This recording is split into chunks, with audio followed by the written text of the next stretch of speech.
Hello বন্ধুরা, চলে এলাম আরও একটা নিউ রেসিপির সাথে।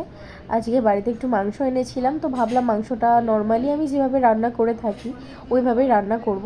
তো তার জন্য আলুগুলোকে একটু ভেজে নিয়েছিলাম আর পেঁয়াজগুলোকে কুটে বেছেই রেখে দিয়েছিলাম আগে থেকে।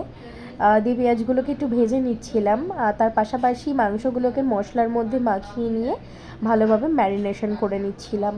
আর তার সাথে জিরে বাটা আর আদা রসুনের পেস্ট আর লঙ্কার পেস্ট দিয়ে একটু ভালো করে ম্যারিনেশন করে রেখে দিচ্ছিলাম 10-15 মিনিটের জন্য। আর তার পাশাপাশি পেঁয়াজগুলোকে ভাজছিলাম। তারপরে পেঁয়াজের মধ্যে আমি মাংসগুলোকে ছেড়ে দিলাম পেঁয়াজগুলো ভাজা হয়ে যাওয়ার পর। এরপরে মাংসগুলো আস্তে আস্তে কষতে শুরু করলো। এবার একটু দেখো লাল লাল হয়েছে, বেশ সুন্দর হয়েছিল কিন্তু খেতে, মানে খুব টেস্টি হয়েছিল।